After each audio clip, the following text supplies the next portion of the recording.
A number of years ago, first with 2008, we got into a monetary situation, of course, where we're printing money, creating a lot of debt and monetizing it. And then populism emerged around the world. And President Trump, who was more of a populist, emerged. And it affected tax policy, it affected markets in a lot of different ways. And that led me to realize that there are three big things that are going on in the world that are dominant. And then COVID came along. Those three forces are, first, the long-term debt and monetary cycle, which I mean the creating a lot of debt, monetizing it, and the implications of that, which reverberate through the system in terms of all the markets and everything. The second is this conflict, this polarization, this wealth gap, and how we're at each other's throat. The printing of money, as I described, the debt monetization was also in the 1930 to 45 period. And the third big influence is the rise of China, so the rise of a great power, challenging an existing great power, the United States. And that has enormous implication. So the markets and everything were reverberating the trade war, the technology war, the geopolitical war in Taiwan and the South China Seas, and then also the capital war. We're seeing that emerge. And it's even more concerning when I went back to find the 500 years and the times that repeated over and over again. And what I found was there's a cycle. There's a big cycle. You know, you start a new world order. In 1945, we began a world order.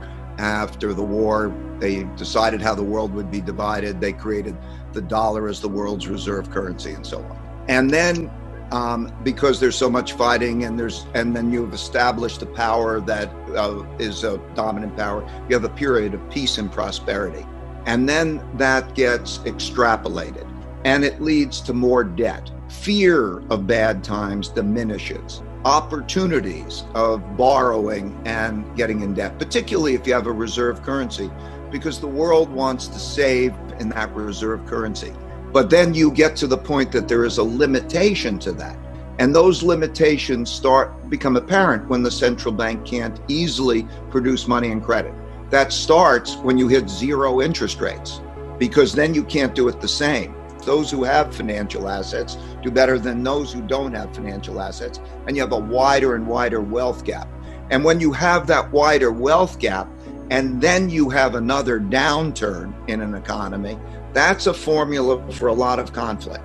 So the central bank always, through history, this goes back literally thousands of years, the central bank or the entity that controls money then prints more money. And it often happens at the same time as there's a rising power externally as a competitor, which is a challenge in that environment. So yes, it's one of those times, and I think people are not aware of it. Before we continue, help us by smashing that YouTube like button and subscribe now to this channel. This shows the algorithm that you value the information, and it helps us spread this message. Sharing is caring. Please like and subscribe now. Thank you. And now let's continue. And then I found out that Roosevelt did the exact same thing on March 5th, 1933. And what was done in those two times is the same thing that was done on April 9th of this year, when the federal government and the Federal Reserve decided to produce a lot more money and credit. So monetary policy 1 is interest rate based. Monetary policy 2 is the classic quantitative easing. Federal Reserve buys, or central banks buy, financial assets. Monetary policy 3, which is now what we are seeing and what is needed, is the production of that debt through government borrowing and the government direction of those checks to those who need it most. That's what we just saw. And that being then monetized by the central banks. And so we're in a new era, of monetary policy 3, as I call it. monetary policy 3 will mean that the free market will play a much less role in determining those capital market flows, that the government, as we come into the future, will be thinking, how do I get that money to those who need it the most? So it'll be a highly political decision, much more political than it was in the past. When you get to the end of the arc, if money is hard, when it was connected to gold or it was gold, they always broke that link. And if it was soft, they would always print more money. And you can't raise living standards by printing more money. You can redistribute it. Certainly the money that is being received by those in the form of checks and they go out and spend it helps their living standards. But what it does is it diminishes the value of that cash, and it diminishes the value of bonds, because bonds are a promise to receive a lot of currency. And it shifts wealth to financial assets. It always sends stocks higher, like my 1971 lesson. It always sends gold higher, and it also always shifts the impact of currency. So when we're looking at this, we're going to also see, I think, the rise of the increased importance of China's renminbi as a currency. It's got a long way to go before it's going to be a reserve currency.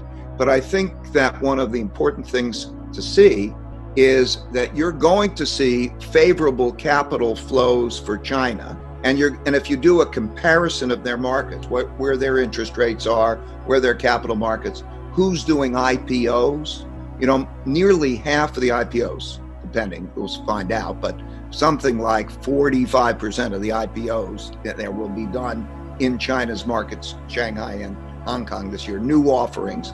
That'll drive cap. And more you're going to see the internationalization of the renminbi. You're going to see capital flows move in those directions. And those kind of analogous movements have repeated through history. What to do in such a situation? Inform yourself and keep your financial education strong. We from the Compact Group offer our loyal subscribers a free educational portal with first-hand monetary, financial, and economic knowledge. Enter our invite-only Insider Club by clicking the link below. You will get access to first-class information far earlier than the rest. We have prepared a special deal for all our members where you can access a giant pool of Robert Kiyosaki's financial wisdom for just $1.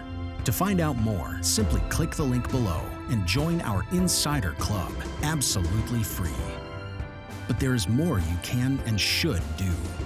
Build up several streams of income. More and more people realize that they have to take their future in their own hands, but they don't know how and where to start.